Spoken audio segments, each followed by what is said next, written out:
pendidik dalam tanda tanya. Bagaimana saya akan menjadi pendidik yang profesional? Saya harus mengerti, saya harus memahami kategori bidang ilmu teologi. Saya kutiplah dulu pertama-tama sebuah kalimat yang saya baca di buku Paul Enns tahun 2014 halaman 15. Apa kata dia? Banyak karya teologi dalam tanda petik itu buku ya.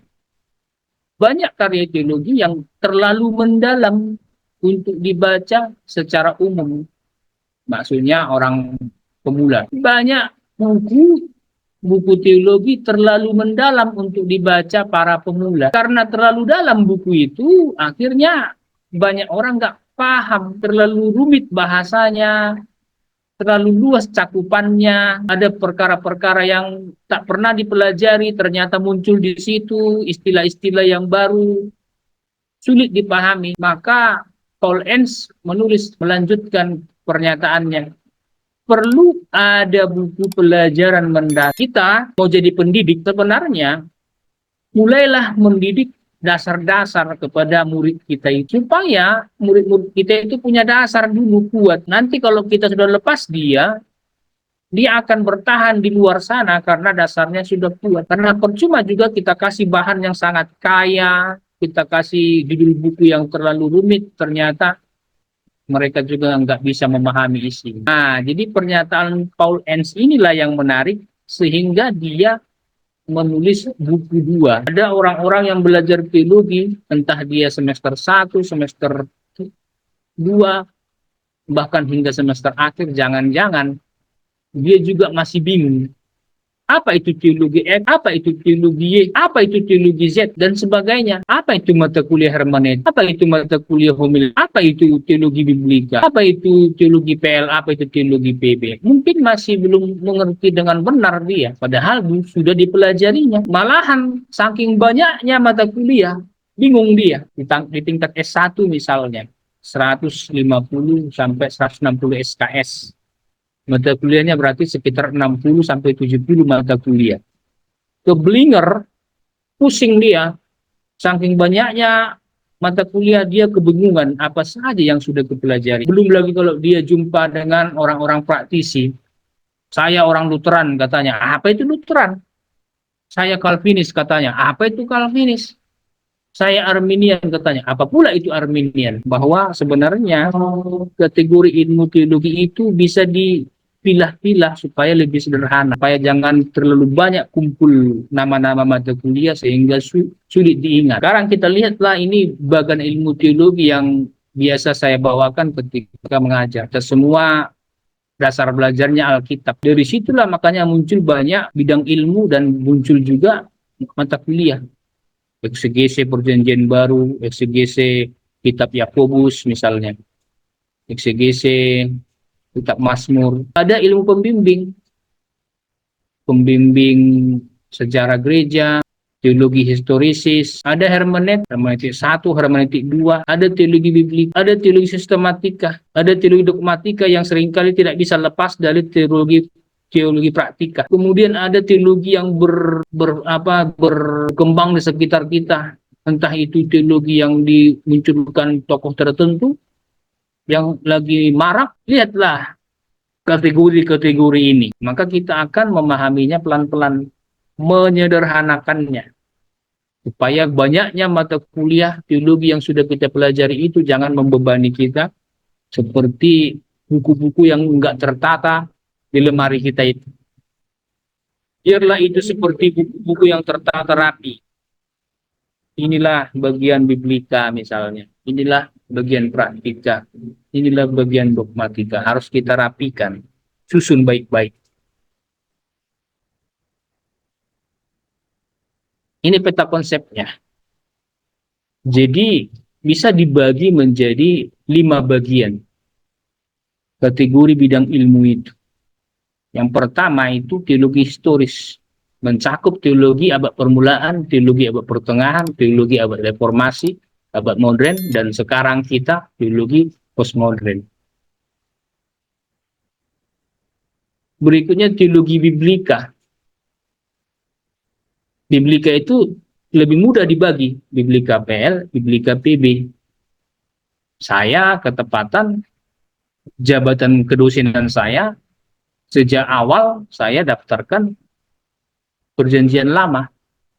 Maka japung saya itu dosen lektor 300 bagian atau bidang Perjanjian Lama.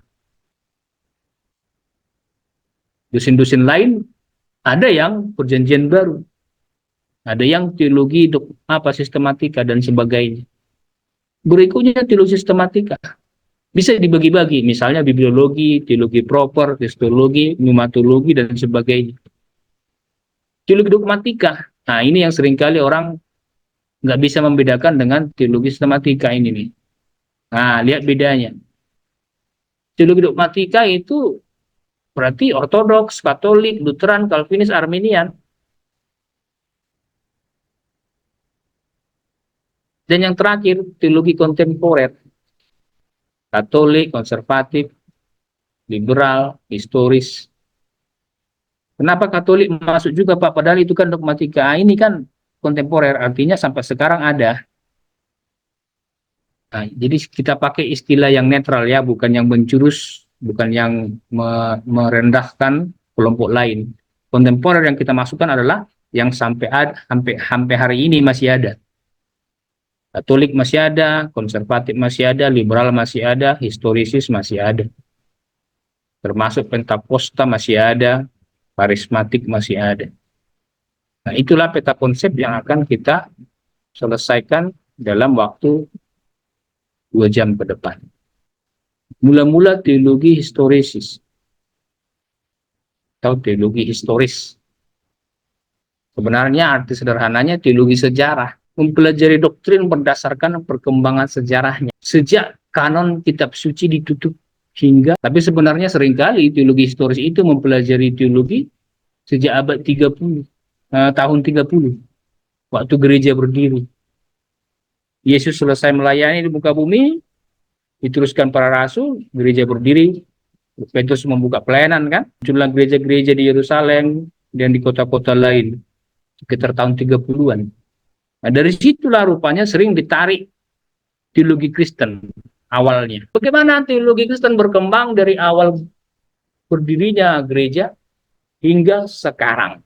Nah, itulah yang dimaksud teologi historis. Apa yang salah di abad awal? Apa masalah gereja di abad awal? Seperti apa penafsiran waktu itu? Ada nggak orang yang ditolak gereja? Ada nggak orang yang disebut bidat? Ajaran mana saja yang ditolak gereja? Ajaran mana yang diterima? Nah, itu dipelajari di teologi historis. Sekarang, kalau saudara pernah mendengar ada banyak teolog Kristen bincang-bincang, bahkan menjurus dalam perdebatan. Teolog-teolog konservatif, mereka akan berkata kepada teolog-teolog yang moderat, saya menerima doktrin ini karena sesuai dengan doktrin historis Kristen.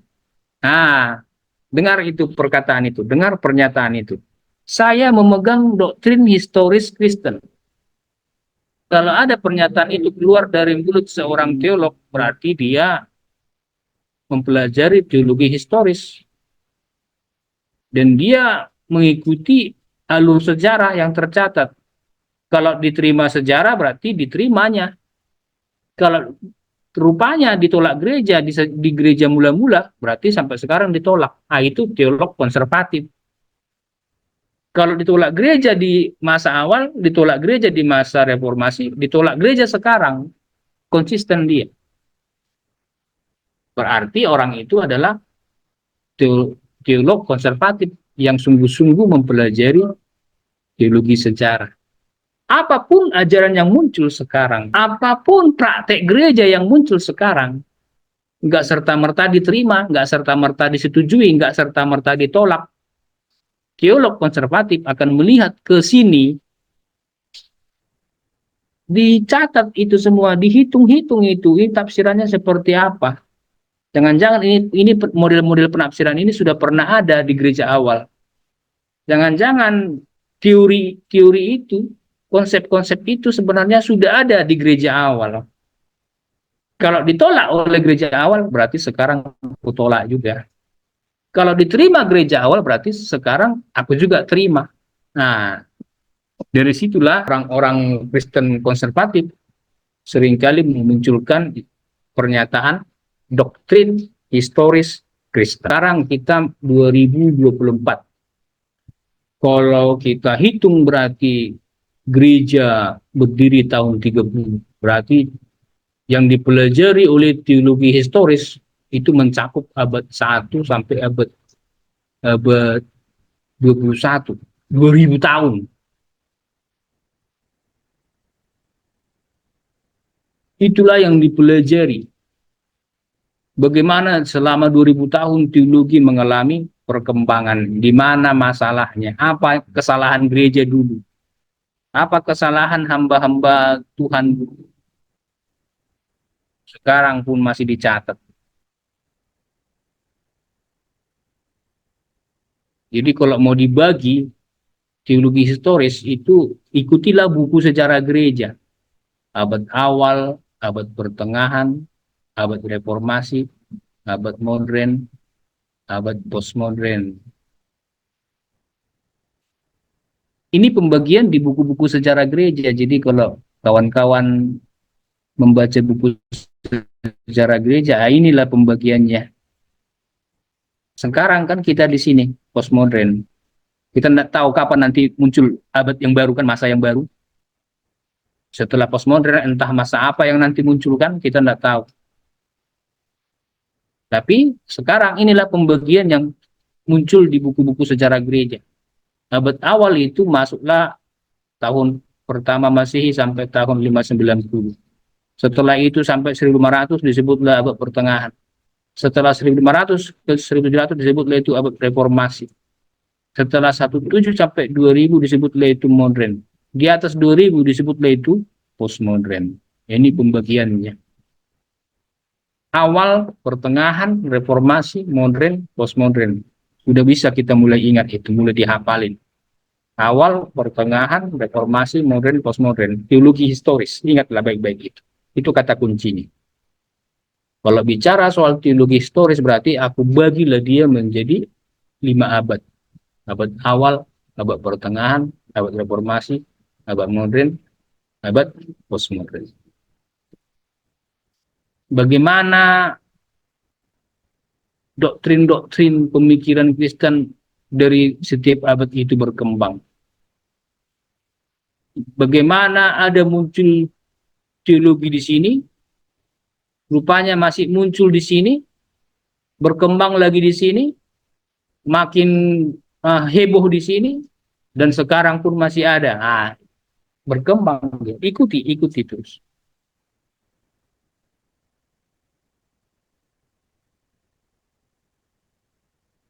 Kadang-kadang ketika kita mempelajari teologi sejarah, kita pun menganalisis paham-paham itu. Akhirnya pun kita memberi penilaian. Kita nilai paham itu rupanya ada lemahnya. Paham itu rupanya kuat. Dan jangan-jangan akhirnya kita membangun paham pribadi, teologi kita sendiri. Karena saya mempelajari teologi abad pertengahan, jangan-jangan teologi saya dipengaruhi oleh teologi abad pertengahan.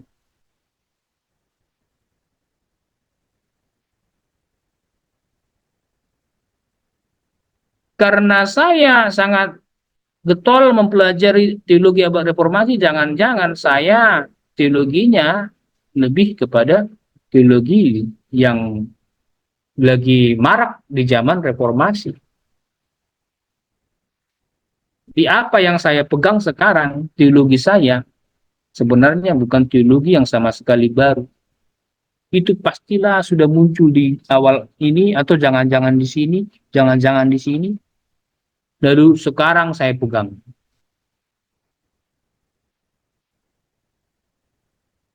Abad awal itu bisa kita periksa tokohnya siapa, apa isu-isu yang diperbincangkan, apa penyimpangan yang terjadi.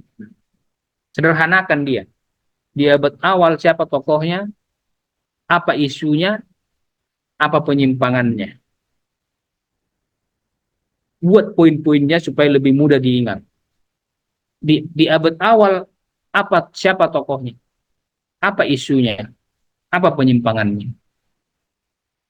Setelah kita buat pembagiannya, jadi waktu kita nanti baca buku sejarah gereja, fokus kita akan ke situ.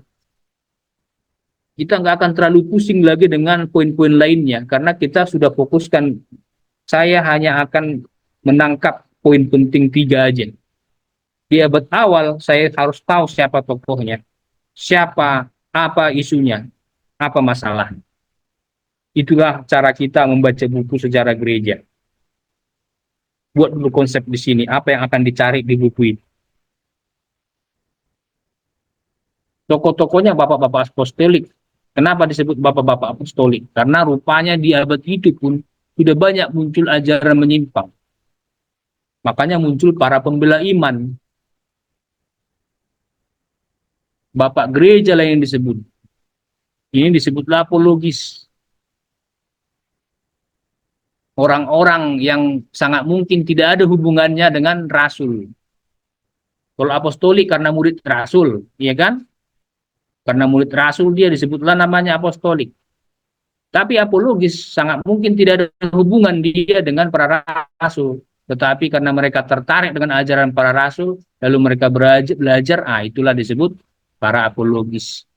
Contohnya Justinus Martir, Pelagius, Arius, itu tokoh-tokohnya. Isu apa yang diperbincangkan? Rupanya sejak semula, sejak gereja awal, perhatikan ya, sejak gereja awal, isu yang diperbincangkan nggak jauh-jauh seperti yang sekarang. Apa itu? Trinitas. Sampai sekarang pun Trinitas diperbincangkan. Bapa, Anak, Roh Kudus. Sampai sekarang masih diperbincangkan. Jangan pikir bahwa itu baru sekarang dibincangkan. Sejak awal sudah dibincangkan itu rupanya. Keilahian dan kekekalan Kristus. Apakah Kristus itu Tuhan Allah? Apakah Kristus itu kekal? Sudah diperbincangkan itu sejak awal.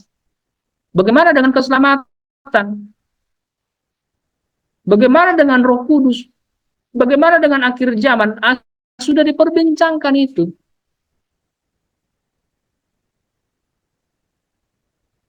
Lalu penyimpangan yang terjadi apa? Oh, rupanya ada sekte Yahudi. Ya, perhatikannya, sekte Yahudi. Artinya, dia sudah masuk Kristen, cuman dalam gereja dia bangun sekte sendiri. Sudah masuknya dia dalam gereja, tapi ternyata dalam gereja dia bangun sekte sendiri. Sekte keyahudian. Akhirnya mereka mempertahankan hukum Musa. Misalnya, yang kata Musa, seperti Abraham menyunatkan anaknya, maka setiap orang di gereja harus bersunat secara lahiriah. Nah, itu kan hukum Musa dimasukkan ke kekristenan. Muncul itu zaman Paulus begitu. Timotius harus disunat. Titus juga begitu. Padahal mereka bukan keturunan asli Yahudi, mereka Yunani. Ada gnostik. Nah, ini orang-orang yang ahli PB pastilah biasa mendengar istilah ini. Filsafat gnostik. Apa kata filsafat itu? Roh itu baik, materi jahat. Sehingga orang yang salah memahaminya banyak yang bunuh diri. Pengan filsafat gnostik salah paham sehingga banyak yang bunuh diri. Bagaimana caranya supaya roh yang baik ini keluar dari tubuhnya? Akhirnya tubuhnya dimatiin, keluarlah roh. Nah, itulah penyimpangan-penyimpangan di abad awal. Muncullah Montanis, doktrin Roh Kudus. Termasuk juga tentang eskatologi. Nah, untuk itu, waktu kita nanti baca buku secara gereja, fokuskanlah perhatian kepada orang itu. Fokuskanlah perhatian kepada orang itu supaya akhirnya kita pelan-pelan dapat poin-poin utama di gereja awal. Abad pertengahan pun begitu, perhatikan. Tokohnya, isunya, penyimpangan atau perdebatan, itu aja. Coba fokuskan ke situ, cara baca buku itu. Waktu baca buku sejarah gereja. Orang yang paling terkenal di abad pertengahan, misalnya Thomas Aquinas. Isu-isu yang diperbincangkan misalnya purgatori, api penyucian Katolik, doa kepada Maria, termasuk Rosario, doa dengan perantaraan Bunda Maria, mencium kaki paus. Nah, ini kan yang sering diperbincangkan di abad pertengahan tentang paus paling banyak.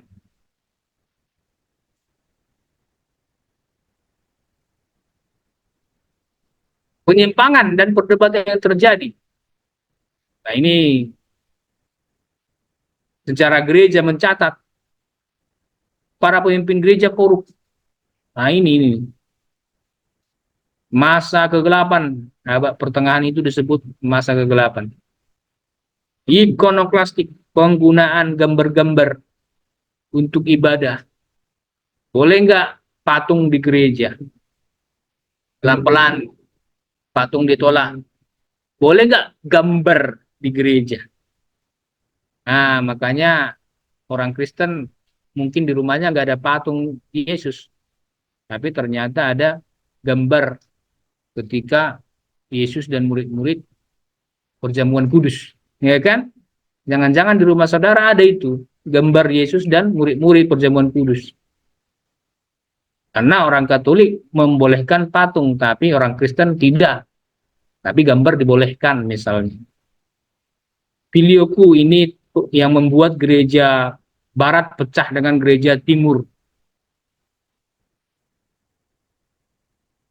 Predestinasi, perdebatan tentang perjamuan, nah, dan sebagainya. Inilah penyimpangan-penyimpangan di abad pertengahan. Coba baca buku sejarah gereja, fokusnya di situ. Reformasi, lihat tokohnya, apa isunya, apa penyimpangannya. Luther, Calvin, Zwingli, dan sebagainya. Isu yang diperbincangkan, anugerah, keselamatan karena anugerah melalui iman, di bawah kitab suci, sentralitas kitab suci, baptisan.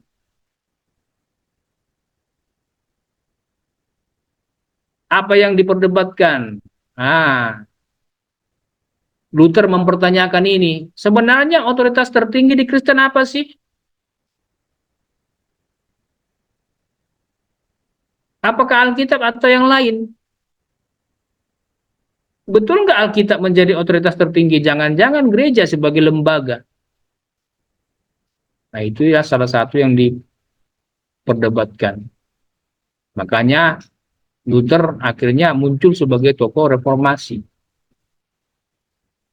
Muncul lagi orang-orang tertentu. Bagaimana tentang baptis anak? Bagaimana tentang praktek baptis? Ada yang selam, ada yang percik, dan ada lain-lainnya. Nah, itu sudah ada di zaman reformasi. Abad modern. Nah, inilah kalau sudah masuk modern, nah disinilah orang lebih sering bicara soal teologi yang aneh-aneh. Teologi yang aneh-aneh, moderat. Kenapa moderat? Karena cenderung mengutamakan akal dibandingkan iman. Immanuel Kant, Friedrich Schleiermacher, George Hegel, dan sebagainya. Isunya apa? Rupanya karena doktrin mendasar orang Kristen bersumber dari Alkitab, akhirnya yang diserang Alkitab. Karena dari Alkitab lah orang Kristen merumuskan doktrinnya, ajarannya. Maka teologi abad modern menyerang Alkitab. Dapat nggak diterima akal? Kalau dapat diterima akal, oke. Kalau nggak dapat, jangan. Itu makanya mujizat ditolak. Hal-hal ajaib nggak mungkin. Nah, itu teologi abad modern. Makanya banyak serangan kepada Alkitab. Muncul kritik kepada Alkitab. Kritiknya awal-awalnya bagus. Kritik teks, begitu kan. Maksudnya bagus, supaya menemukan yang paling dekat dengan teks aslinya. Lama-lama bukan ke situ. Untuk menemukan kesalahan pada Alkitab. Nah, bergeser dia. Akhirnya manusialah sebagai pusat teologi dan akalnya. Bukan lagi Alkitab, bukan lagi bagaimana memahami firman Tuhan. Teologi abad postmodern kita ini. Tapi nggak bisa dilepas dari Renaissance dan pencerahan, termasuk idealisme seperti teologi modern. Yang diutamakan rupanya bukan lagi keimanan, bukan. Yang diutamakan adalah intelektualitas. Iman sudah mulai dilepas, hal-hal rohani ditinggal. Sekarang coba pakai intelektualitas. Tidak ada pengetahuan yang absolut. Adanya keraguan-raguan atas segala sesuatu. Adanya keraguan-raguan atas segala sesuatu. Ragu kepada Alkitab, ragu kepada ajaran gereja, ragu kepada para pemimpin gereja. Semua harus rasional, ada alasannya dan masuk akal. Masuk akal nggak dia? Kalau masuk akal, bincangkan. Kalau nggak, diamkan aja. Makanya semua teologi Kristen mulai diperbincangkan ulang. Semua jadi subjektif, tidak ada yang objektif. Bagaimana pemikiran pramodern disesuaikan dengan pikiran modern? Itulah isu-isu yang diperbincangkan. Yang tokoh-tokohnya. Jangan asal terima lagi doktrin yang diperbincangkan di gereja awal, disetujui gereja. Diperbincangkan di gereja reformasi, disetujui. Sebelumnya diperbincangkan di abad pertengahan, lalu disetujui. Orang postmodern berkata begini, jangan asal terima itu. Coba pelajari ulang. Coba periksa ulang. Dirimu sendiri adalah pusatnya, subjektif. Tidak ada kebenaran mutlak. Kalau kau bilang itu benar, benarlah itu. Kalau dibilang temanmu salah, ya salahlah itu. Nah, begitulah jadinya. Teologi abad postmodern. Sehingga semua-muanya harus dibincangkan ulang. Semua itu relatif, tidak ada yang absolut. Pluralisme perspektif. Tidak ada tradisi yang dapat diterima umum. Semua orang bisa memunculkan tradisinya. Anti sejarah. Tidak benar sejarah itu. Pasti itu sudah diatur orang tertentu, oknum tertentu, untuk kepentingan tertentu. Coba buat sejarahmu sendiri. Nah, itu orang-orang postmodern. Saudara mungkin pernah nonton video.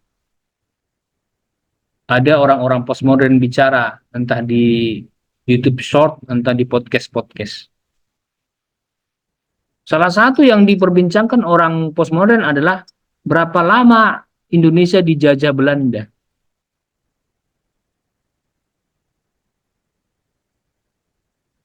Kawan-kawan, berapa lama yang kawan-kawan tahu selama ini? Berapa lama Indonesia dijajah Belanda? Coba respon dulu. Berapa lama Indonesia dijajah Belanda? Yang kita tahu selama ini.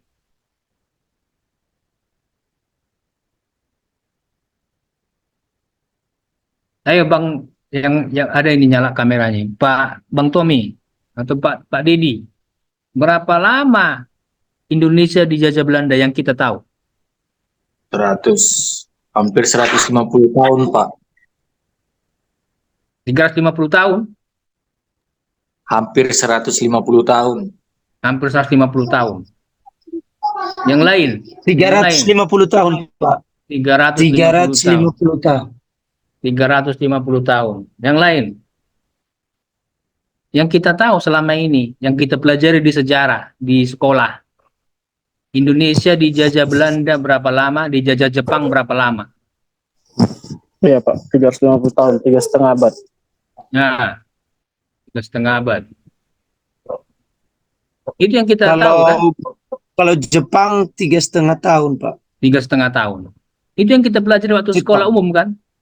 Jepun kan, Nippon. Itu yang kita pelajari di sejarah. Tapi coba nanti saudara cari di YouTube atau di podcast-podcast mana itu, ada orang yang pernah berkata begini, itu sejarah sudah dimanipulasi oleh orang luar negeri. Orang Indonesia terlalu bodoh sehingga tidak bisa menghitung sejarah. Tidak mungkin Indonesia dijajah selama itu. Tetapi karena Indonesia sangat bodoh, akhirnya orang luar menyetir sejarahnya, dibuatlah Indonesia seolah-olah terjajah 350 tahun. Nyatanya nggak nyampe segitu. Nah, itulah pernyataan orang itu. Rupanya orang itu adalah tokoh postmodern. Orang-orang postmodern yang meragukan sejarah, bahkan cenderung anti sejarah. Saudara, jangan kaget, di kalangan teolog Kristen pun ada orang seperti ini. Kalangan teolog Kristen akan berkata, orang-orang postmodern akan berkata, sudahlah, belum tentu apa yang dikatakan gereja awal ini, belum tentu apa yang dikatakan Luther benar. Sudahlah, belum tentu apa yang dikatakan Calvin benar. Sudahlah, belum tentu apa yang dikatakan Zwingli benar. Sekarang carilah kebenaran kita di zaman kita sendiri. Saudara, kalau dengar ada teolog berkata, Anda tidak mengenal Calvin, Anda tidak kenal Luther, Anda tidak kenal Zwingli. Yang Anda kenal sekarang saya, yang Anda kenal sekarang pendeta A, pendeta B, pendeta C. Baiklah kita berbincang bersama. Nah, itu adalah teolog postmodern.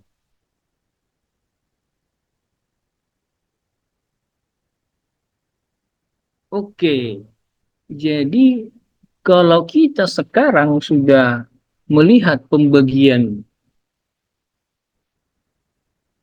dari teologi historis, sebenarnya kita sudah bisa mulai menyederhanakannya di pikiran kita.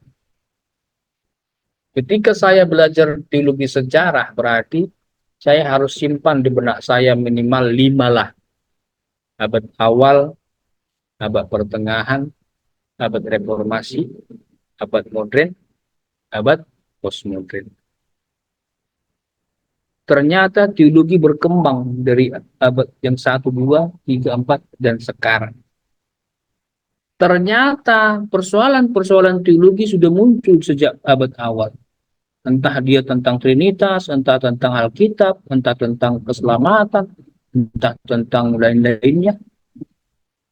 Dan seringkali muncul orang-orang yang tetap mempertahankan doktrin di awal, dipertahankan di pertengahan, dipertahankan di reformasi, dipertahankan di modern, dipertahankan di postmodern. Itulah yang disebut teolog konservatif. Tetapi rupanya di antara teolog Kristen ada namanya teolog-teolog modern, bahkan cenderung postmodern, yang tidak serta-merta menerima teologi abad awal. Tidak serta-merta menerima teologi abad pertengahan. Tidak serta-merta menerima teologi abad reformasi. Malahan mereka lebih cenderung terima teologi modern, terima hal-hal yang baru, sehingga mereka berpikir akan ada dibukakan kebenaran baru. Jangan kaget.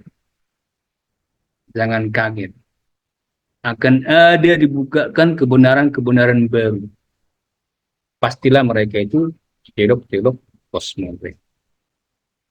Oke, itulah bagian pertama ya, kategori bidang ilmu teologi sejarah. Berikutnya kategori bidang ilmu teologi biblika.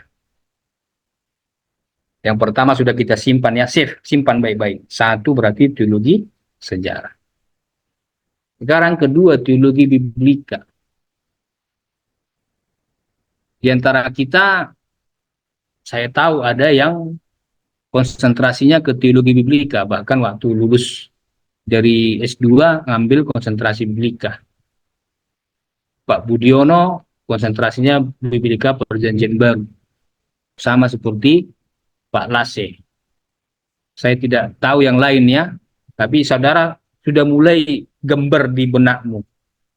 Anda mau kemana, lebih kemana dominannya. Teologi biblika itu berarti dia semua pengajaran dirumuskan dari Alkitab, disintesiskan dari Alkitab, disusun rapi. Apa kata Alkitab? Makanya disebut teologi biblika dari kata biblis, biblios, biblikos, buku, kitab. Ada tahap-tahapnya, ada batasan waktunya, kira-kira siapa dan bagaimana kehidupan si penulis.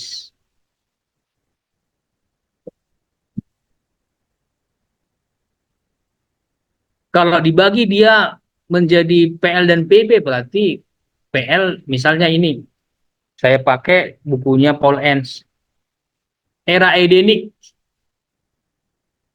penciptaan, lalu manusia di Taman Eden, makanya disebut era Edenik. Lalu era Nuh, Nuh itu kan pasal 6 sampai pasal 9. Pasal 10, 11 Menara Babel. Lalu era Patriark pasal 12 Abraham. Sampai pasal 50 itu kan Yusuf nanti, kejadian. Lalu masuklah kitab Keluaran, teologi era Musa. Masuklah, lewatlah zamannya Nabi seperti Musa, terakhir Samuel. Dari Samuel beralihlah dia ke era kerajaan, monarki. Saul, Daud, Salomo, dan seterusnya. Di samping para raja, rupanya ada para nabi. Muncullah orang-orang hebat yang kemudian menulis kitab-kitab. Yesaya, Yeremia, Yeskel, Daniel, bahkan sampai nabi-nabi kecil. Paling tidak yang masuk di Alkitab kita 12 nabi kecil. Kalau mau diteruskan ke era perjanjian baru, bisalah disebutkan sinoptik, Matius, Markus, Lukas. Lanjutlah ke teologi kisah para rasul. Lanjutlah ke teologi Yakobus, teologi Paulus, teologi Ibrani. Kenapa teologi Ibrani beda sendiri, Pak? Karena kitab Ibrani tidak dapat diterima 100% sebagai tulisan Paulus atau tulisan orang yang kita kenal ya. Karena tidak disebutkan namanya, maka dia sendirian teologi Ibrani. Lalu teologi Petrus, teologi Yudas, teologi Yohanes. Yohanes itu berarti Injil Yohanes, lalu surat Yohanes, lalu Wahyu. Nah, itu Yohanes. Injil Yohanes tidak masuk ke Injil Sinoptik, dibedakan. Saudara nanti kalau belajar perjanjian baru akan mengerti kenapa Sinoptik tidak termasuk Yohanes. Itulah pembagiannya kalau mau mengikuti model teologi biblika. Perhatikan bedanya sama yang tadi kan. Kalau teologi historis tadi kan bagaimana teologi Kristen berkembang, doktrin Kristen berkembang dari gereja berdiri sampai zaman sekarang.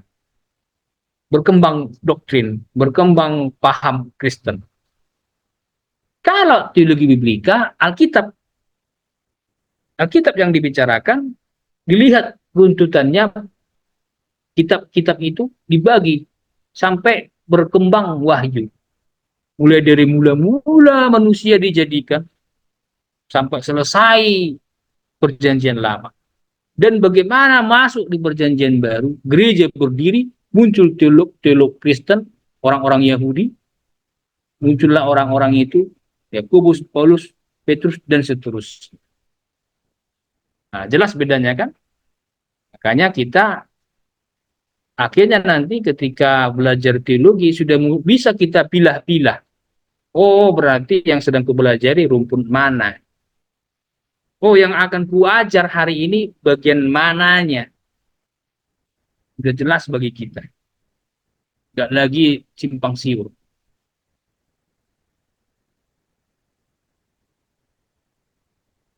Ketika kita belajar teologi biblika, maka inilah yang biasa kita kerjakan. Siapa penulis kitab itu? Kapan dan di mana kitab ditulis? Siapa dan di mana penerimanya? Apa tema besarnya?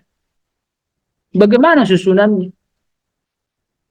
Ada nggak ciri khasnya dibandingkan kitab lain? Ada nggak teks yang sulit? Ada nggak teks yang ditekankan? Kalau bagian-bagian ini lebih mudah kita pelajari ini di buku-buku ada ini.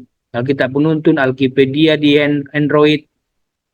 Nah ini ada ini buku-buku pengantar, Adina Chapman kalau PB. Ada ini. Nah, kadang-kadang ini ada juga. Satu dua teks yang sulit juga dibahas kadang-kadang ya nggak selalu. Ini ada misalnya kalau ini bisa disandingkan dengan ini kan ciri khas. Nah, ciri khas ditekankan apa saja yang ditekankan. Ya ciri khasnya itulah ditekankan. Biasanya kalau teks yang sulit kita perlu buku lain selain buku-buku pengantar selain Alkitab Penuntun. Tapi ketika bicara soal biblika, inilah yang harus dijawab.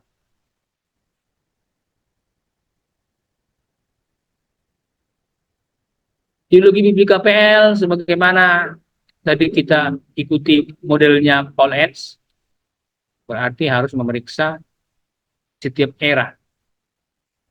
Era Eden, penciptaan dan tujuannya.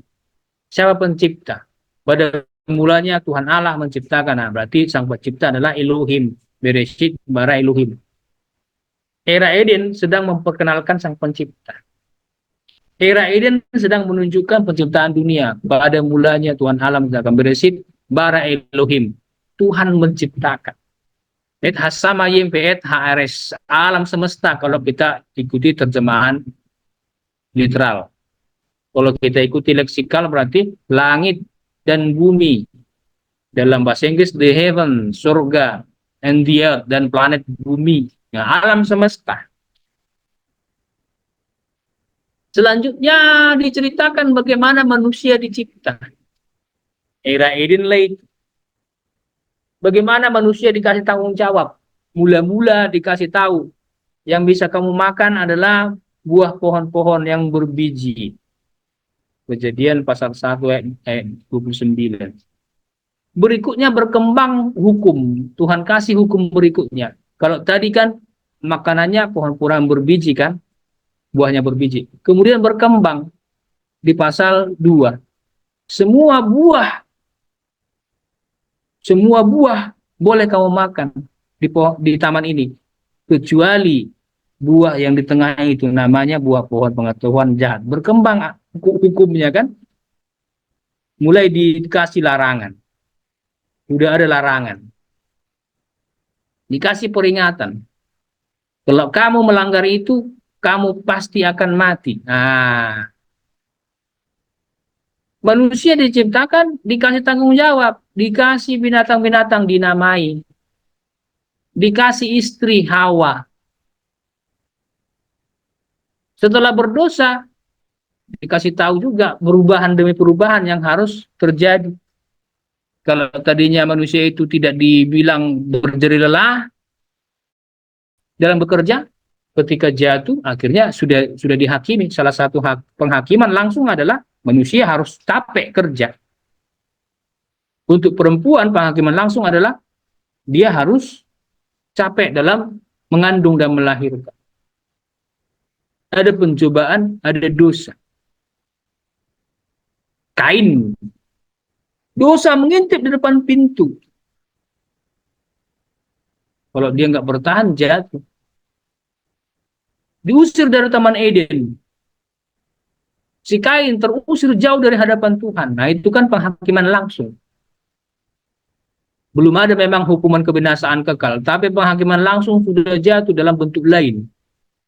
Yang terusirlah dari Taman Eden, yang sakitlah dalam bekerja, sakitlah dalam mengandung, itu kan penghakiman langsung.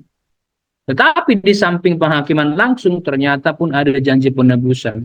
Paling tidak, Injil pertama lah itu, Kejadian pasal 3 ayat 15. Janji penebusan. Keturunan perempuan itu akan menghancurkan si ular. Itulah kebahagiaan manusia pertama itu. Bahwa kegagalan mereka, rupanya Tuhan maklumi, sehingga Tuhan akan janjikan penebusan.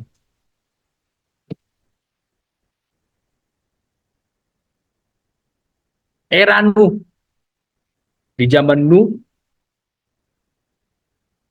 kita lihat di pasal 4, pasal 5 Kejadian, sudah disebutkan di situ keturunan manusia. Adam punya anak siapa aja. Kain keluarganya bagaimana. Habel sudah meninggal, lalu diganti Set. Set bagaimana. Dari Set lah, dari keturunan Set lah, nanti ditarik ke Nuh. Rupanya datang penghukuman yang besar, karena manusia sudah sangat banyak. Hukuman air bah. Tetapi sekalipun hukuman air bah itu nampaknya mengerikan, sangat kejam nampaknya, karena banyak manusia binasa, mati. Rupanya Tuhan masih buat perjanjian sama Nuh. Itulah perjanjian pertama Tuhan dan manusia.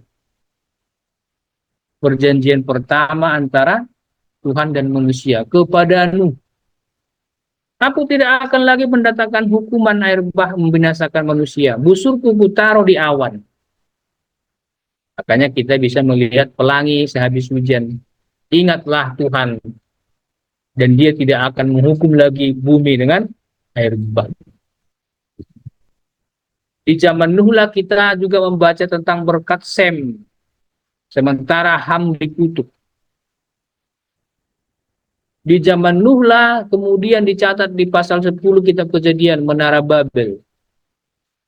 Pasal 11. Kekacauan terjadi karena manusia waktu itu rupanya masih satu bahasanya, sehingga satu niatnya untuk menjumpai Tuhan, mencari nama. Artinya sebenarnya mereka mau menjumpai Tuhan. Bagaimana kita bisa menemukan kembali Taman Eden minimal, lalu menjumpai Tuhan, karena taunya manusia Tuhan itu Taman Eden. Era patriark Abraham ada perjanjian, paling tidak 3. Nama yang masyhur, keturunan sangat banyak, tanah. Minimal 3 berkat dijanjikan Tuhan sama Abraham. Nama yang masyhur, keturunan yang banyak, tanah. Itu yang diteruskan Abraham kemudian sampai sekarang orang Israel pegang itu. Israel tetap berpegang teguh pada 3 kovenant Abraham, bahwa Israel akan masyhur, bahwa Israel akan beranditnya. Gambaran itulah yang kemudian dipegang terus. Makanya jangan kaget orang Israel nggak mau melepaskan Yerusalem. Karena mereka yakin itu sudah perjanjian Tuhan sama Abraham. Tuhan nggak mungkin melalaikan perjanjiannya. Mereka berkeras. Pasti digenapi. Tinggal mereka tunggu aja terus. Makanya karena mereka yakin bahwa itu dari Tuhan, ya mereka menjalankan tanggung jawabnya. Mereka perjuangkan terus itu. Era Musa. Di zaman Musa lah Israel itu disebut umat Allah. Dikumpulin yang di Mesir. Makin banyak mereka. Jadilah mereka suatu bangsa. Umat atau bangsa. Di situ di padang gurun mereka rupanya dibentuk Tuhan jadi bangsa. Malahan menjadi pengantara bangsa-bangsa. Kenapa? Karena orang Israel rupanya di padang gurun jumpa bangsa-bangsa. Jumpa orang Moab, jumpa orang Amon, jumpa orang lain. Mereka dikasih hukum sama Tuhan, peraturan. Mulai dari moral, sipil, upacara, ibadah. Tuhan bentuk bangsa itu di padang gurun, dikasih pemimpinnya namanya Musa. Dijanjikan tanah, sudah ada pemimpin, ada tanah, Kanaan. Ada bangsa, banyak mereka, 12 suku. Bahkan dari suku-suku asing di luar bangsa Israel datang menggabungkan diri sama mereka. Diatur ibadahnya, termasuk dibangunkan kemah pertemuan di padang gurun. Diatur korban-korbannya. Nah, Tuhan rupanya membentuk bangsa itu di padang gurun, dipersiapkan sebagai bangsa yang besar.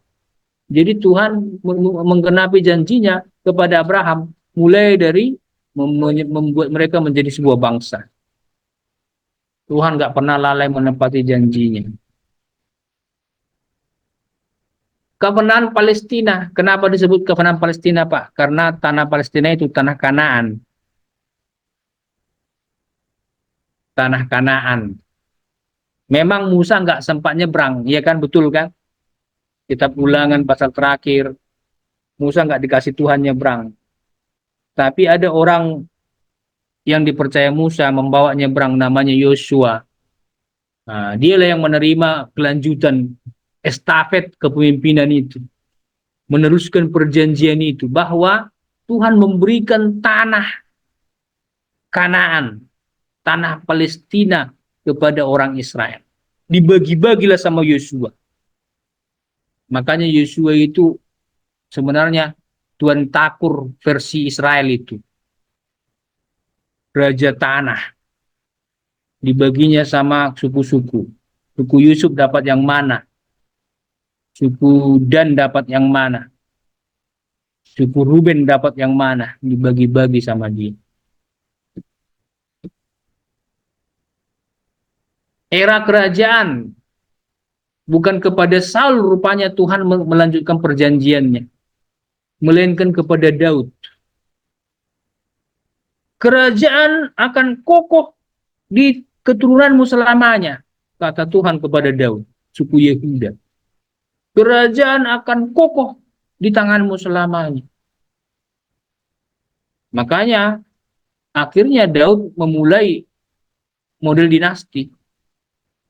Karena memang Tuhan berjanji kepadanya, di sukumu lah, di tanganmu lah kerajaan itu kokoh.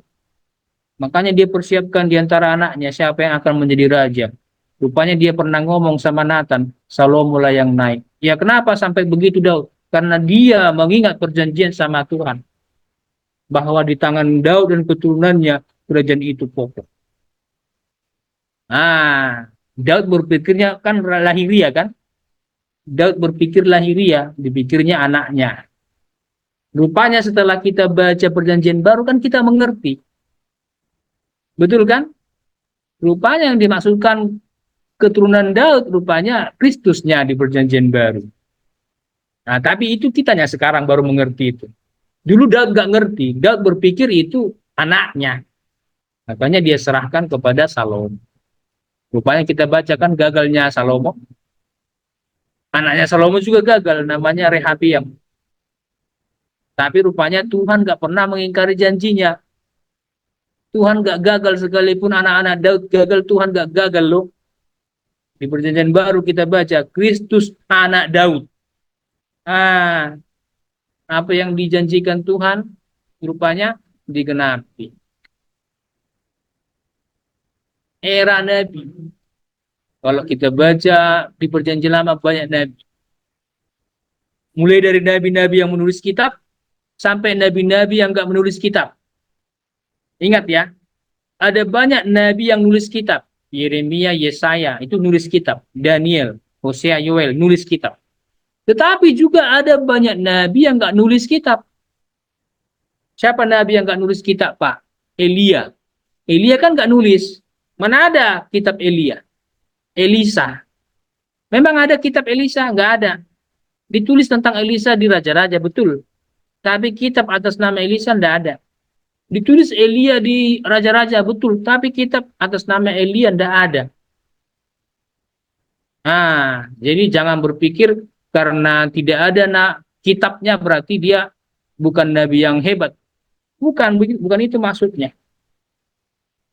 Bukan karena punya kitab dia lantas disebut nabi yang hebat. Nah, perhatikanlah ini. Yesaya rupanya bicara soal hamba.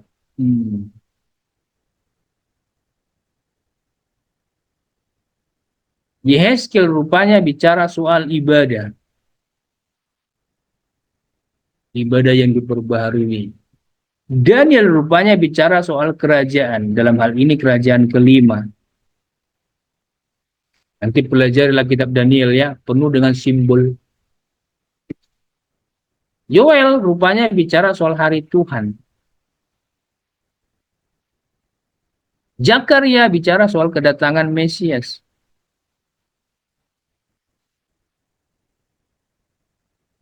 Itulah ringkasan era para nabi.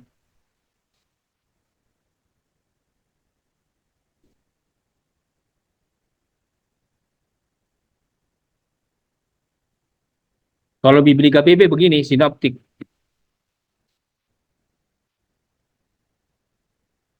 Ada problema sinoptik.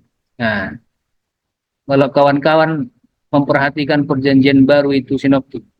Matius, Markus, Lukas. Salah satu problemnya adalah kenapa harus ada 3 Injil sinoptik? Kenapa harus ada Markus? Padahal sudah ada Matius. Misalnya kalau Matius kita terima di awal kan, sudah adanya Matius. Kenapa harus ada Markus? Sudah ada Markus, kenapa ada lagi Lukas? Nah, itu salah satu persoalan di sinoptik. Berikutnya, kadang-kadang ada teks di Matius, dijumpai di Markus agak beda dia. Kadang-kadang ada cerita di Matius, ternyata nggak ada di Markus. Sehingga itu pun jadi persoalan orang-orang yang suka mencari-cari yang dianggap keliru, yang dianggap lain gitu kan, diserang dia jadi. Makanya kalau saudara mengerjakan eksegesi misalnya di Injil Sinoptik, tugas Anda yang nggak boleh lepas adalah kalau memang adanya dibahas di Injil Matius, ada juga dibahas di Markus, jangan sampai nggak dikaitkan. Harus dikaitkan. Kalau saudara gagal mengkaitkannya, itu gagal menyampaikan Injil itu secara utuh. Makanya perlu ada introduksi. Kalau memang kita mau bicarakan sinoptik Injil Matius, kita harus periksa betul siapa si Matius, bagaimana dia bisa nulis itu, apa tujuan utamanya, dan lain-lainnya. Di Injil Sinoptik, kita bisa menemukan ajaran tentang Tuhan Allah, ajaran tentang Kristus, ajaran tentang Roh Kudus, tentang gereja, juga tentang keselamatan. Kita lanjutkan cepat-cepat ya. Kisah Rasul. Kalau Kisah Rasul ini saya kalau mendapat tugas waktu saya dulu mengajar di ibu kota, mendapat tugas mengajar tafsir di kelas S1 ya. Tafsir Perjanjian Baru. Seringkali Kisah Rasul itu dibuat berbeda. Kalau tafsir sinoptik kan 3 kitab dia. Matius, Markus, Lukas. Satu mata kuliah ini. Oi. Ini Pak, beda Injil sinoptik sama sinopsis itu apa Pak? Ada bedanya kah? Apa beda sinoptik sama sinopsis? Sebenarnya itu sama seperti Pentakostal dengan Pentakosta. Kadang-kadang ada orang pakai L, kadang-kadang ada orang nggak pakai. Sebenarnya maksudnya sama. Sinoptik, sinopsis. Ada orang misalnya gini, analisa. Tapi ada orang bilangnya analisis. Ya kan? Ada bilang hipotesis. Ada orang bilang hipotesa. Nah, itu bisa bermakna sama. Hanya saja mungkin dia bisa jamak, bisa tunggal. Jadi dalam hal ini, Injil sinoptik dengan Injil sinopsis, kalau mau bicarakan Injil ya, kalau mau bicarakan Injil, itu sama. Tapi kalau tidak disebut Injilnya, lain nanti itu. Lain itu. Kalau nggak dibilang Injilnya, misalnya sinopsis, katanya kan, tanpa kata Injil di depan, nah itu udah lain. Artinya berarti melihat dari sudut pandang yang sama. Belum tentu itu Injil kan, kalau dia tidak pakai kata Injil. Dia hanya sebut sinopsis. Apa sinopsismu soal ini? Ada kadang-kadang para penulis suka bilang begitu, penulis. Orang yang nulis novel, yang nulis cerpen, nah, mereka suka buat sinopsis. Artinya sudut pandang dia. Tapi kalau ada kata Injil di depannya, Injil sinoptik, samanya itu dengan Injil sinopsis. Itu cuman penggunaan logat aja ya, Pak Gerhard. Oke, saya lanjutkan. Jadi Kisah Rasul ini seringkali dipahami sebagai kitab yang termasuk panjang untuk dibahas. Di sini dicatat bagaimana gereja muncul. Pentakosta kan, pencurahan Roh Kudus. Murid-murid menerima kuasa Roh Kudus lalu mulai menyebar, memberitakan Injil. Apa yang bisa didiskusikan dari Kisah Rasul? Ya doktrin ini, doktrin Tuhan Allah, eksistensi Tuhan Allah, kebangkitan Kristus, dan sebagainya. Ini kan teologi proper nih. Ini kristologi. Ini pneumatologi Roh Kudus. Ini keselamatan soterologi. Ini gereja eklesiologi. Jadi Kisah Rasul ini kaya. Padahal pendekatannya biblika. Sehingga kadang-kadang ketika membicarakan kitab Kisah Rasul pun orang sering malahan jadi nyerempet-nyerempet ke bidang ilmu lain. Jadi nyerempet dia misalnya ke doktrin gereja A, doktrin gereja B. Nah, itu yang kita para pendidik harus bisa memberi batas. Jadi kalau kita mau bicara biblika, ya coba batasi biblika aja. Supaya nggak nyerempet-nyerempet ke ilmu-ilmu lain.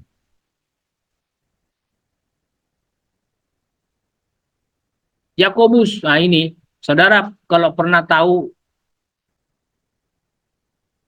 ada seorang tokoh reformasi namanya Martin Luther. Martin Luther sering menganggap kitab Yakobus itu nggak berharga. Kenapa?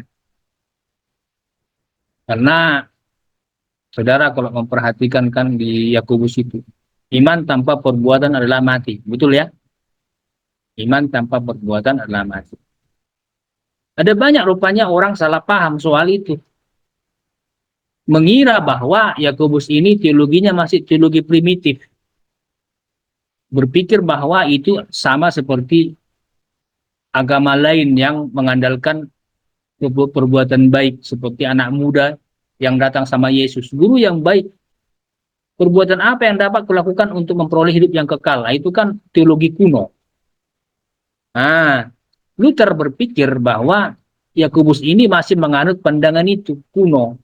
Seolah-olah dengan perbuatan baiknya manusia bisa selamat. Sehingga surat Yakobus itu hampir nggak masuk dulu. Sebelum Luther ya, sebelum Luther dulu surat Yakobus itu hampir nggak masuk kanon. Karena dianggap menekankan perbuatan daripada anugerah, daripada iman. Nah ini persoalan. Sampai di zaman Luther, abad reformasi, rupanya salah satu tokoh yang menyebut bahwa Yakobus ini surat yang kurang berharga, Luther lah. Nah sekarang itu menjadi persoalan bagi kita juga. Kalau kita berpikir bahwa Yakobus ini bukan surat yang berharga, hati-hati. Jangan-jangan nanti kita terpengaruh sehingga merendahkan wibawa surat itu dibandingkan yang lain. Jangan-jangan kita terpengaruh berpikir bahwa berarti lebih tinggi nilainya surat Paulus dibandingkan surat Yakobus. Itu berbahaya. Seolah-olah dalam Alkitab ada tingkatan wibawa. Nah, jadi kalau belajar kitab Yakobus, coba telusuri tahun berapa dia muncul rupanya. Sebenarnya dia bicara apa sih? Apa kata dia tentang kitab suci? Tentang Tuhan Allah, tentang dosa, tentang manusia. Pelan-pelan. Karena apa yang dia bicarakan tidak harus sama dengan apa yang dibicarakan Paulus. Tidak harus sama. Lihat di mana dia yang menjadi penekanan, bukan berarti dia menolak apa yang disebut Paulus, tapi dia sedang menekankan tentang itu kepada jemaat. Kalau Paulus bagi kita nampaknya inilah rasul yang paling terkenal. Sampai-sampai agama seberang berkata agama Kristen itu bukan diturunkan Kristus, melainkan dibawa oleh Paulus. Bagaimana tidak? 13 suratnya ada di Perjanjian Baru. Bahkan doktrin-doktrin Kristen kebanyakan didapatkan dari surat Paulus. Tentang Tuhan Allah, tentang Kristus, tentang Roh Kudus, tentang pengampunan, penebusan, tentang gereja, dan sebagainya. Surat Paulus lah paling banyak di Perjanjian Baru.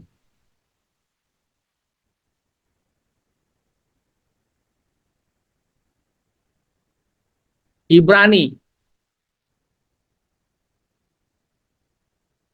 Yang penting saudara perhatikan ya, apa yang menjadi pokok di Ibrani, apa yang menjadi pokok di Petrus, itu cara kita untuk lebih mudah mempelajari Biblika PB.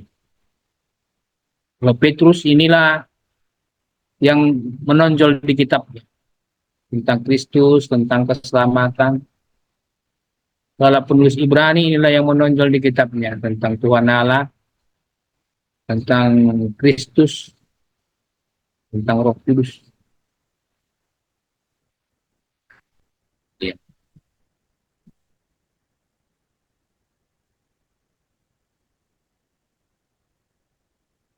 Yudas. Nah, ini perlu saya bicara sedikit ya tentang Yudas. Jangan berpikir bahwa ini Yudas Iskariot ya. Bukan. Yudas yang dimaksud di sini bukan Yudas Iskariot. Yudas Iskariot sudah keburu meninggal dia sebelum menulis. Dan saya sampai hari ini tidak pernah menjumpai bahwa ada surat dari Yudas Iskariot. Ini Yudas yang lain. Kalau kita baca buku pengantar Perjanjian Baru, ini Yudas saudara Yesus. Artinya anaknya dari Maria. Tapi hebatnya, Yudas pun rupanya akhirnya dia bertobat. Kalau kita baca ya Injil Markus misalnya, Injil Matius, Lukas, keluarga Yesus kan awalnya nggak percaya bahwa Yesus itu bukan manusia biasa. Mereka berpikir Yesus itu sudah nggak waras. Tapi kemudian kalau kita baca ini surat Yudas, di situ kita dapat melihat rupanya Yudas ini percaya tentang Kristus Juru Selamat. Dia bicara soal keselamatan. Dia bicara soal malaikat. Bahkan salah satu yang menarik di Yudas, dia mengutip nubuatan Henokh. Dia juga bicara soal mayat Musa. Hebat nih, surat Yudas. Nah, kalau Yohanes, lihatlah Injil Yohanes, suratnya 1, 2, 3 Yohanes, dan kitab Wahyu. Karena dia punya kitab Apokalipsis, paling tidak kitab itulah yang paling sulit di Perjanjian Baru. Wahyu. Apalagi bicara soal hal-hal terakhir. Tapi Injil Yohanes sangat indah. Sehingga dari Injil Yohanes seringkali orang membuat skripsi, membuat tesis. Minimal tentang teksnya di pasal 1 sering dibandingkan dengan Kejadian pasal 1. Bagaimana permulaan segalanya. Dimulai dengan Allah. Nah, itulah ragam kekayaan teologi Biblika Perjanjian Baru. Nah, sebelum saya lanjutkan ke teologi sistematika, mungkin ada di antara kita yang mau menyampaikan tanggapan atau pertanyaan.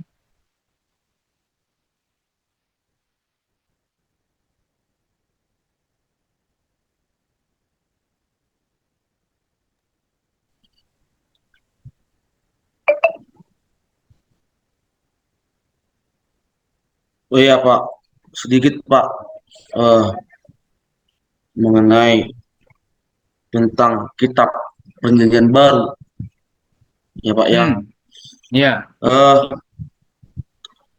saya pikir kitab Tesalonika itu dituliskan penulisnya Rasul Paulus. Tetapi di Hmm. pasal yang kelima, saya pernah dengar atau salah saya dengar, tapi pastinya saya pasti itu bahwa beliau pernah mengatakan 1 Tesalonika 5 pada ayat yang ke-12 tentang nasihat-nasihat itu satu perikop Hmm. bahwa itu penulisnya adalah Yudas Pak. Apakah itu betul Pak? 1 Tesalonika 5. Iya, mulai dari ayat 12 sampai seterusnya satu perikop. Apakah itu penulisnya kitab penulisnya si Yudas Pak? Yudas. Eh, Iya. Pak Gerhard dapat info dari mana? eh ini nggak pernah disiarkan di dalam Jum aja Pak, tapi saya pernah mendengar satu khotbah Hmm.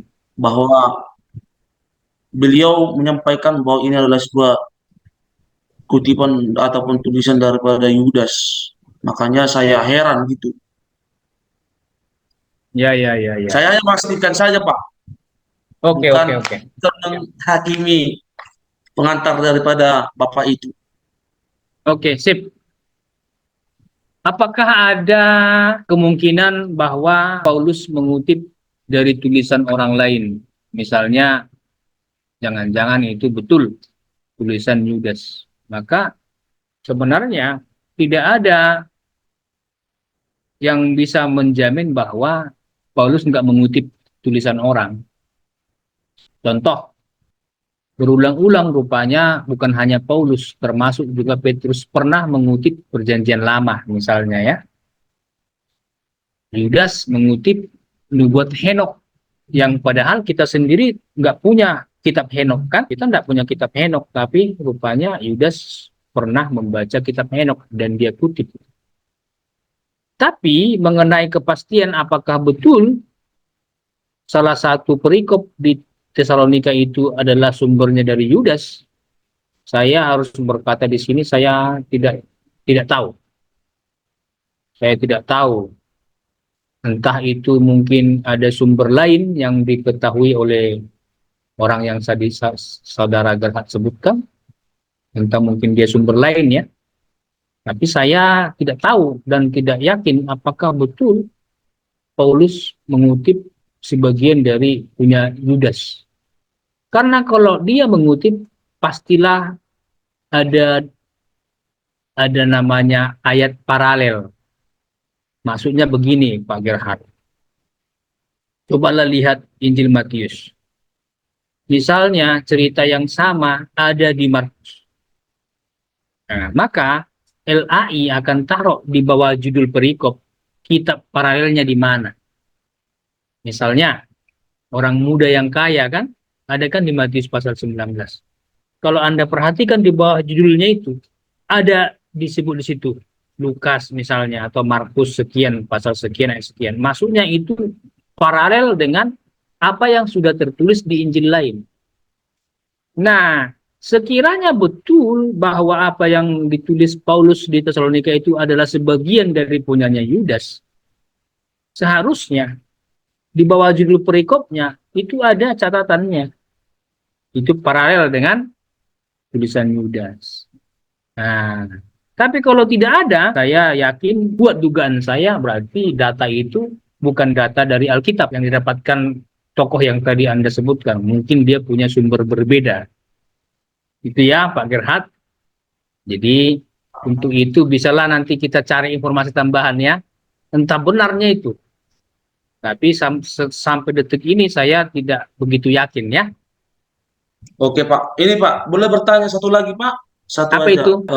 Pertanyaan saya begini Pak, tadi dalam pembahasan teologi Biblika ini ada tentang sebuah pembahasan keselamatan, ya, ya banyak juga tadi tentang keselamatan saya lihat doktrin keselamatan. sebuah pertanyaan yang sangat membangun buat kita yang sedang ikut dalam Zoom ini. Ada sebuah pertanyaan yang belum saya pas jawabannya, Pak. Artinya belum saya temukan jawabannya, tapi saya buat eh, sebuah pertanyaan. Pertanyaan begini, Pak. Apakah eh, keselamatan itu nanti sama seperti dalam Yohanes pasal yang ketiga, ayat yang kelima, dibaptis dengan air dan Roh Kudus. Dan disambung dari balik pertanyaan itu, Pak, bagaimana eh, yang dikatakan firman Allah, beritakanlah Injil sampai ke ujung bumi. Sebuah pertanyaan kembali muncul dari sebuah kalimat saya, Pak. Apakah semua sudah tersampaikan firman Allah? Kebenaran itu contoh. Jika kita pergi ke hutan, Pak, orang-orang primitif, apakah mereka sudah tersiar dengan firman Allah? Jadi apakah mereka ketika datang ke Tuhan kedua kali, mereka akan terselamatkan? Padahal mereka belum mendengar bahwa firman Allah itu, akulah jalan dan kebenaran dan hidup. Mungkin mereka belum mendengarkan firman itu, Pak. Yang saya pertanyakan, apakah mereka ikut diselamatkan padahal mereka belum mendengar kebenaran itu? Kira-kira seperti itu, Pak. Oke, Bagaimana? Ya, oke, terima kasih Pak Gerhard. Ya, itulah contoh pertanyaan Pak Gerhard yang saya lebih mengkategorikan itu ke bidang ilmu yang berikutnya, namanya teologi sistematika. Nah, kenapa saya sebutkan itu masuk kategori teologi sistematika? Karena pertanyaan itu selain tadi disebutkan ayatnya, dia ternyata bercabang, punya butir-butir poin-poin tambahan. Bagaimana dengan orang yang belum diinjili? Bagaimana dengan suku-suku pedalaman di hutan, di gunung-gunung yang belum pernah dijumpai Injil? Mereka tidak pernah tahu gereja, jangan-jangan bahasa kita pun mereka tidak paham. Nah itu kan, jadi pertanyaan itu rupanya akhirnya harus diteruskanlah dia ke bidang ilmu teologi sistematika. Dia rupanya nggak boleh cukup hanya di teologi biblika. Kenapa begitu? Karena biblika berarti kan hanya ayatnya dibahas. Apa bahasa aslinya, Pak? Kan gitunya. Bahasa aslinya apa? Apa kata kamus, Pak? Orang keberapa dia? Tensisnya apa, Pak? Kan gitunya biblika. Ah, jadi pertanyaan Pak Gerhard sekarang akan pelan-pelan kita jawab dari sini, Pak. Ada bidang ilmu ketiga namanya sistematik. Doktrin itu disusun, Pak. Disusun dia. Disusun doktrin. Supaya apa? Supaya itulah pegangan ketika kita nanti berjumpa dengan pertanyaan seperti tadi. Jadi kadang-kadang malahan tidak lagi perlu disebutkan ayat Alkitabnya. Cukup itu aja dijelaskan. Namanya teologi sistematika. Entah tentang Alkitab, entah tentang Tuhan Allah, entah tentang Kristus, entah tentang manusia, tentang keselamatan, dibahaslah di sini. Termasuklah pertanyaan itu.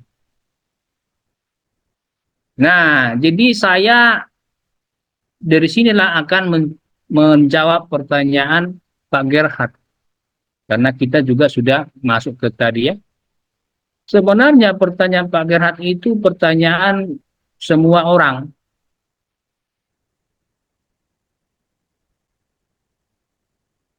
Saya juga diberkati Tuhan, diizinkan Tuhan juga memang di kesempatan tertentu juga mengajar doktrin keselamatan mulai dari tahun 2013. Jadi rupanya itu persoalan di belakang, juga persoalan di depan. Dan ternyata juga persoalan sekarang. Apa maksudnya Pak? Gitu kan? Nah ini.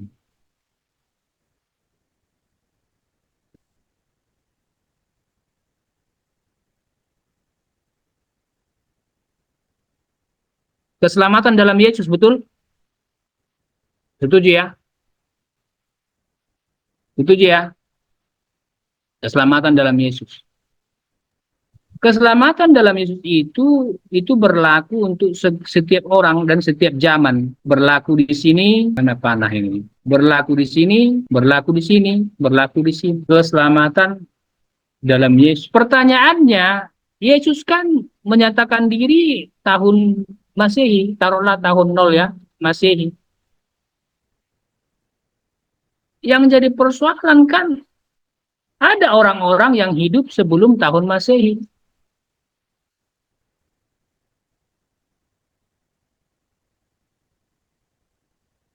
Betul kan? Musa kan sebelum zaman Yesusnya Musa. Musa kan zaman PL. Waktu itu Yesus belum menjadi manusia. Padahal keselamatan dalam Yesus. Nah ini kan juga persoalan pas. Persoalan ke belakang. Bagaimana ini? Apakah orang-orang sebelum Yesus selamat? Nah ini kan pertanyaan.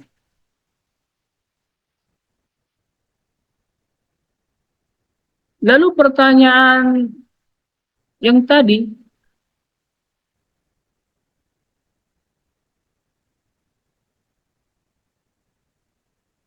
inilah itu. Sekarang. Nah,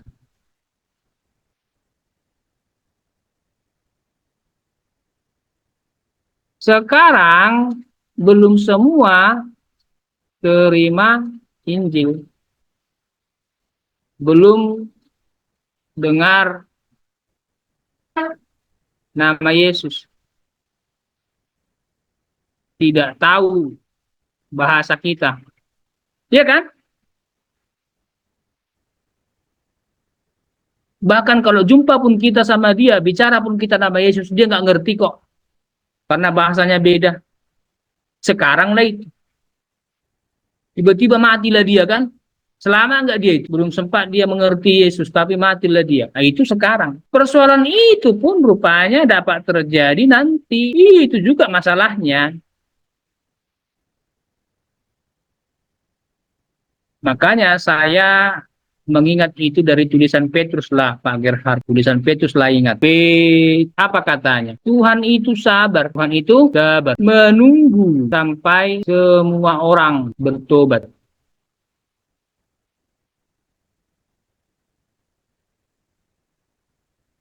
Janganlah anggap Tuhan lalai katanya. Tuhan tidak pernah lalai menepati janjinya. Tetapi Tuhan itu sabar terhadap kamu. Menunggu sampai semua orang bertobat. Bagaimana dia bertobat? Berarti dia harus mendengar Injil. Itulah makanya kita harus terus menginjil.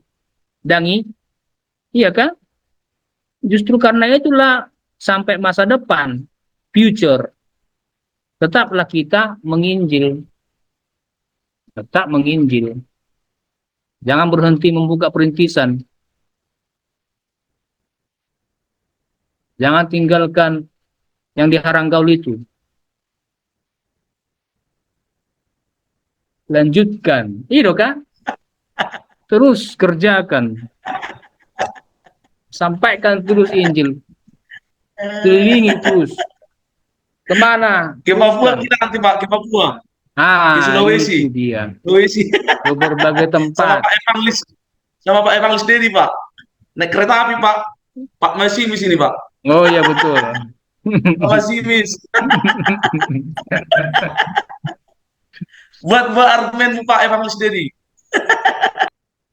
Anu mah Pak. Jadi betul keselamatan itu tersedia, betul. Kalau kita mau bicara dari satu ayat saja, Biblika, seringkali akhirnya terbatas kepada apa kata ayat itu. Tapi karena pertanyaan itu akhirnya bercabang ke orang-orang di tempat jauh, orang-orang di masa depan, makanya akhirnya itu harus masuk ke teologi sistematika. Begitu ya Pak Gerhard. Tuhan sabar sehingga memang ditunggunya orang-orang bertobat. Dan karena kesabaran Tuhan berarti tugas kita belum selesai. Teruslah kita beritakan keselamatan itu. Oke ya, bisalah sekitar 20 menit lagi kita teruskan teologi sistematika.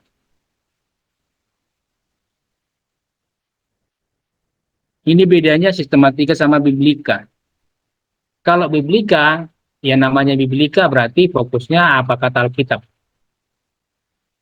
Apa kata bagian-bagian kitab itu. Apa kata Musa. Apa kata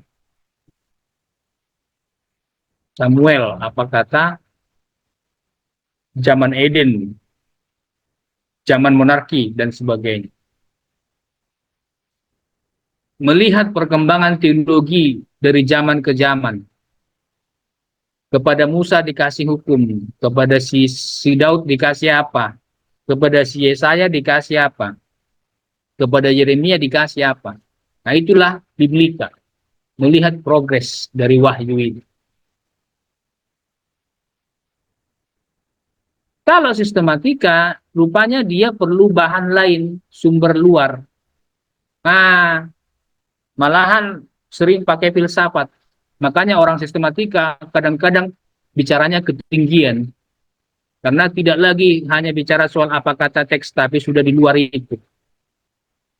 Orang sistematika sering pakai logika berpikir. Sehingga bicaranya seringkali harus lompat dari teks. Karena apa yang ada di Alkitab perlu dijelaskan supaya mengena ke praktek berteologi. Itulah pekerjaan orang teologi sistematika. Seluruh Alkitab dipelajari, bukan hanya bagian-bagian tertentu, tapi seluruhnya dipelajari, dihubungkan dengan praktek lokal. Semua informasi dihubungkan, semua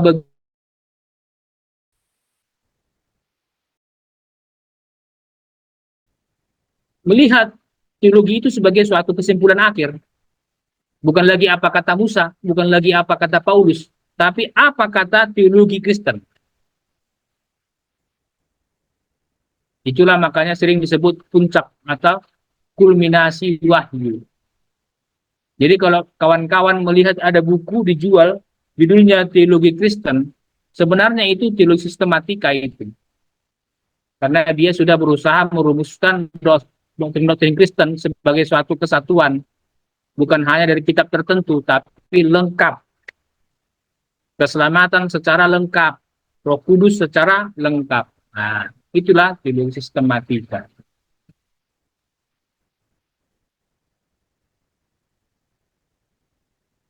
Sekarang apa bedanya teologi sistematika dengan teologi dogmatika? Ini salah ya, harusnya ini dogmatika. Apa bedanya? Nah, kalau sistematika itu mengoleksi semua fakta tentang Tuhan. Kalau dia dogmatika, dia fokus kepada denominasi atau teologi tertentu. Nah, beda kan? Kalau sistematika dia kumpulkan semua fakta tentang doktrin Kristen. Kalau dogmatika dia sudah fokus kepada denominasi tertentu, gereja tertentu, sinode tertentu. Lihat yang nomor 2. Nomor satunya ini sama, nah,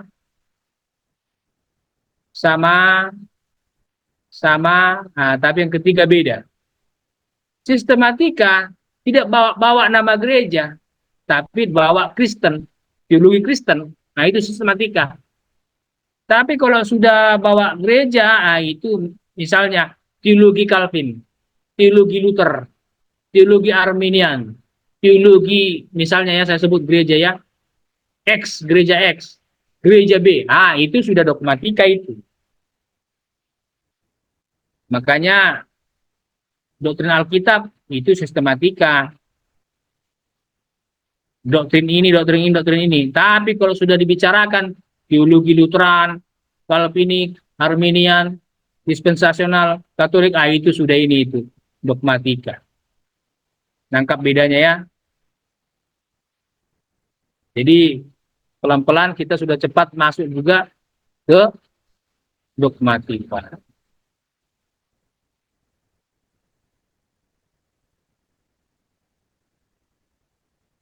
Kita teruskan ya. Kenapa penting teologi sistematika? Penjelasan, apologetik, mendewasakan iman. Jadi kawan-kawan, kalau saudara dominan di Biblika, carilah kawan diskusi orang-orang sistematika. Saudara kalau pernah tahu teman saya namanya Pak Surya Kencana Sembiring, nah, dia suka bincang-bincang dengan saya, dan saya pun sewaktu-waktu sengaja siapkan waktu berbincang-bincang dengan dia. Kenapa? Karena dia lebih dominan di teologi sistematika. Dia belajar tentang penjelasan iman.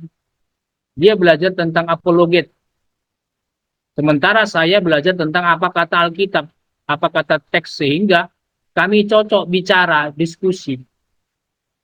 Supaya apa yang saya pelajari dari Biblika, saya boleh sandingkan dengan apa yang dia pelajari tentang teologi sistematika.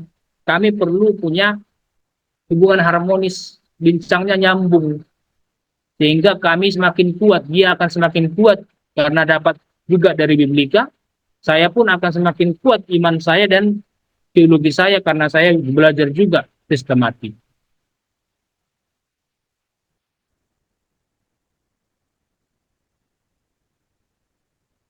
Jangan sampai dilupakan bahwa kalau kita mau serius menjadi pendidik teologi sistematika, jangan sampai lupa, jangan sampai melepaskan doktrin yang mendasar ini.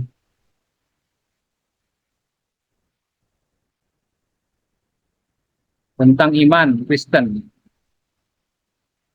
Jangan sampai lepaskan inspirasi kitab. Jangan sampai melupakan prinsip-prinsip menafsir. Jangan sampai melepaskan pendekatan ilmiah. Jangan sampai melepaskan objektivitas dalam menafsir. Jangan sampai melupakan wahyu progresif. Bahwasanya Tuhan memberikan wahyunya tidak sekali langsung, tapi bertahap. Dari minimal dibagi dua, perjanjian lama, perjanjian baru. Perhatikanlah itu semua. Masuklah kita ke teologi dogmatika. Kalau saudara mendengar Ortodoks, Katolik, Lutheran, Arminian, Calvinis, itu berarti dogmatika lah itu. Amankanlah di benak kita. Oh, ketika saya bincang-bincang soal Ortodoks, Katolik, Lutheran, Arminian, Calvinis, saya sedang bincang-bincang soal dogmatika. Secara tidak langsung sebenarnya sudah bicara soal praktek. Kenapa? Karena dogmanya dipraktekkan. Dogma yang sudah dipegang di bawah aturan sinode sudah dipraktekkan. Nah, makanya prakteknya pastilah sangat mungkin berbeda dengan praktek yang dogmanya lain. Mereka akan berbeda dalam berkhotbah, berbeda dalam konseling, berbeda dalam katekisasi, dan lain-lainnya. Kenapa berbeda prakteknya, Pak? Karena dogmanya sudah beda.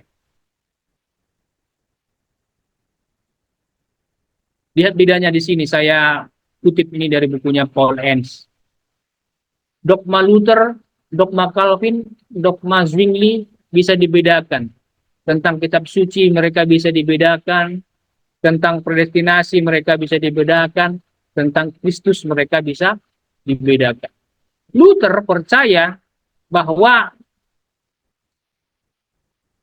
otoritas satu-satunya tanpa salah adalah kitab suci, Alkitab. Calvin pun begitu, Alkitab.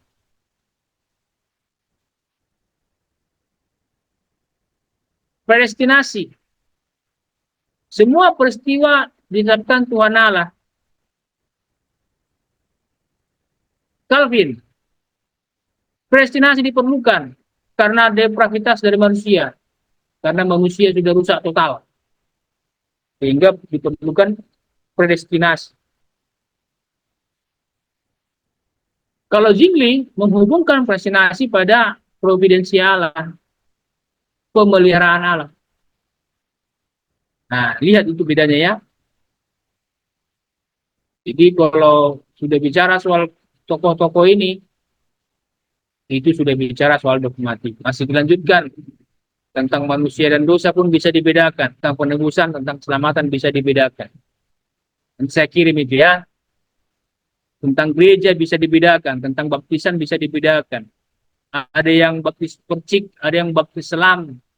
Ada yang terima baptis anak-anak. Ada yang menerimanya pemberkatan. Nah, itu beda itu. Namanya juga dogma. Nah, ini Lutheran. Nantilah baca sendiri ya. Reform, Covenant. Sekarang kontemporer. Bagian kelima dari kategori bidang ilmu teologi. Kenapa disebut kontemporer? Karena konteks ideologi kekinian. Kenapa disebut kontekstual? Lahir pada masa pemikirnya berkarya. Tren pada kurun waktu tertentu. Sekarang yang tren apa? Yang sekarang tren itu karismatik, Pentakosta. Kenapa Bapak bilang kedua itu tren? Karena Katolik pun sudah ada Katolik karismatik. Karena lagi tren. Sudah orang pakai band sekarang di gereja Katolik. Orang HKBP sudah pakai band sekarang. Pakai saksofon. Kenapa? Tren karismatik, tren Pentakosta. Makanya Pentakosta dan karismatik tetap masuk dia dalam kategori kontemporer dalam ranah yang netral. Ya, teologi yang sedang tren. Kalau di STT itu biasanya mata kuliah ada teologi kontemporer. Kadang-kadang orang salah paham, dipikir kalau teologi kontemporer berarti teologi yang aneh. Nah, itu salah itu. Untuk apa? Enggak penting katanya. Untuk apa sekolah teologi? Untuk apa ikut pemuritan? Buang-buang pikiran, buang-buang tenaga. Nah, itulah yang dipikirkan orang karena dia pikir yang penting cukup berkhotbah. Malahan kalau makin tinggi ilmunya, makin gak jelas khotbahnya, makin gak jelas teologinya katanya.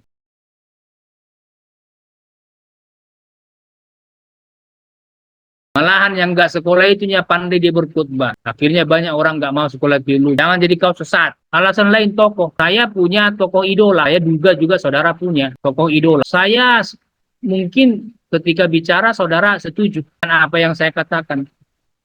Tapi dalam kesempatan tertentu jangan-jangan apa yang saya katakan saudara nggak setuju. Nggak apa-apa.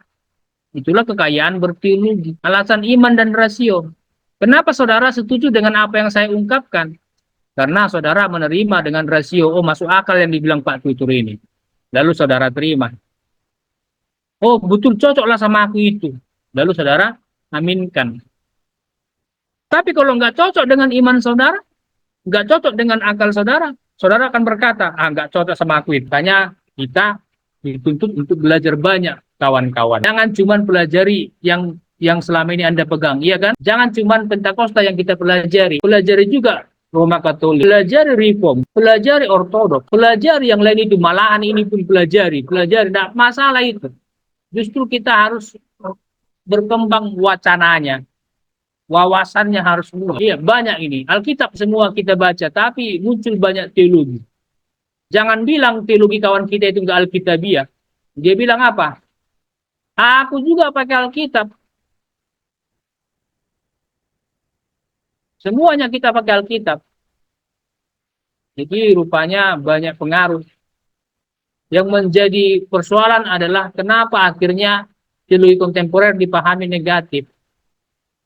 Karena ada kelompok-kelompok yang curiga sama Alkitab. Ada kelompok-kelompok yang meragukan inspirasi Alkitab. Ada kelompok-kelompok yang meneliti Alkitab untuk mencari kesalahan dan sebagainya. Banyak jadi persoalan. Ada kelompok yang tidak hanya pakai Alkitab, dipakai juga yang lain. Ada kelompok-kelompok yang berkata bahwa ada keselamatan di luar gereja. Ada kelompok-kelompok lain yang agak-agak bergaul-gaul lah dengan kelompok agama lain. supaya mereka bisa diinjili, lalu berkata ada keselamatan di agama lain. Nah, itu pun akan kita temukan di luar sana. Ada banyak aliran, ada pendeta yang nggak puas dengan seniornya, ada pendeta yang tidak sesuai ajarannya, lalu diusir dari gereja. Kan itu masalahnya yang banyak di Kristen. Ada yang memilih memisahkan diri, membangun gereja lain. Nah, akhirnya Kristen makin banyak sinode, tapi jemaat makin sedikit. Beda dengan Katolik. Katolik satu dia. Makanya sekali bangun gereja besar. Ortodoks pun begitu. Nggak banyak dia, tapi sekali berdiri besar. Protestan terlalu banyak gereja, sementara jemaat sedikit. Inilah dasar-dasar iman Kristen yang harus ada sama kita ya.